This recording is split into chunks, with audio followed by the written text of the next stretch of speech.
Nellore rural నియోజకవర్గం Magunta layout under bridge వద్ద 13.5 లక్షల రూపాయల వ్యయంతో నిర్మించనున్న ఫుట్పాత్ నిర్మాణ పనులకు టీడీపీ నాయకులు కోటంరెడ్డి గిరిధర్ రెడ్డి మరియు మాజీ మేయర్ నందిమండలం భానుశ్రీ శంకుస్థాపన చేశారు.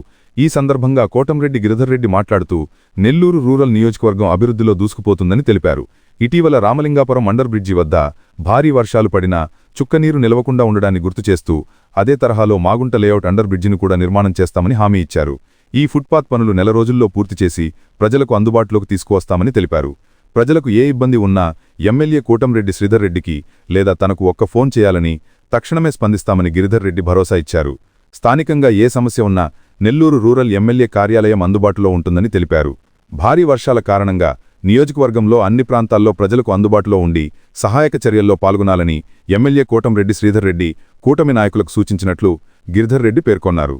ఈ కార్యక్రమంలో cluster incharge Nookaraju Madan Kumar Reddy, co cluster incharge Vishnupriya తదితర టీడీపీ నాయకులు కార్యకర్తలు పాల్గొన్నారు. నెల్లూరు రూరల్ నియోజకవర్గంలోని ఏదైతే మాగుంట లేఅవుట్ అండర్ బ్రిడ్జి ఉందో ఈ అండర్ బ్రిడ్జిని కూడా ఏదైతే రామలింగపురం లాగా చేయాలని ఒక మంచి ఉద్దేశంతో శాసనసభ్యులు శ్రీధర్ గారు కమిషనర్ వారితో మాట్లాడి 13.5 లక్షల రూపాయలు పెట్టి పేవుడ్ టైల్స్ కానీ పక్కన ఎక్కడన్నా పెయింటింగ్ ఉన్నా కానీ అదేవిధంగా చిన్న చిన్న రిపేర్లు ఉన్నా కూడా అన్నీ కలిసి ఈ మాగుంట లేఅవుట్ అండర్ బ్రిడ్జి కింద 13.5 లక్షల రూపాయలు శాంక్షన్ చేయడం జరిగింది.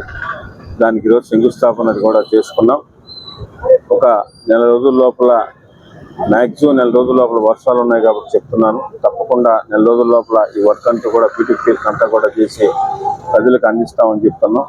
అదే కాకుండా మీరు ఈ మధ్యకాలంలో చూశారు, రామలింగాపురం అండర్ బ్రిడ్జి మనం చేసిన తర్వాత ఎంత భారీ వర్షాలు పడినా కూడా ఎటువంటి ఇబ్బంది లేకుండా నగర ప్రజలకి ప్రయాణికులకి ఎంత బాగుందో కూడా మనం అందరం చూసాం. అదేవిధంగా మాగుంట లేఅవుట్లో కూడా ఆ విధంగా చేయడానికి మిగతా వాటర్ ఆగిపోయినప్పటికీ అప్పుడప్పుడు కొంచెం వాటర్ ఆగడం వల్ల కొంచెం ఇబ్బంది జరుగుతుంది. అది కూడా లేకుండా చేయడానికి అధికారులకి ఆ వాటర్ కూడా రాకుండా ఎంత భారీ వర్షం వచ్చినా కూడా ఒక డ్రాప్ వర్షం లేకుండా ఉండేదానికి అధికారులకు కూడా శాసనసభ్యులు శ్రీధర్ గారు ఆదేశాలు ఇచ్చారు. ఏమేం చేయాలా, ఎక్కడైనా ట్రైన్ కట్టాలా, బయట రోడ్ల మీద వాటరు బ్రిడ్జిలోకి రాకుండా ఉండడానికి ఏమి చర్యలు కావాలో కూడా ఆ చర్యలు తీసుకోవడానికి ఎక్కడైనా ట్రైన్లు కట్టాలా, ఎక్కడ వాటర్ బయట నుంచి వస్తూ ఉంది అన్ని రోడ్ల నుంచి, అది కూడా దాని జాగ్రత్తలు తీసుకోవాలని వారికి ఇప్పటికే వాటన్నిటికి కూడా ఎస్టిమేషన్ ఏమైనా ఆదేశాలు ఇచ్చున్నారు. ఒకసారి అవన్నీ కూడా ఎస్టిమేషన్ తీసుకున్న తర్వాత ఈ వర్క్ అయ్యే లోపల దానికి సంబంధించి కూడా ఏదైనా ఉంటే కూడా అది కూడా రెక్టిఫై చేస్తామని మీకు మాటిస్తూ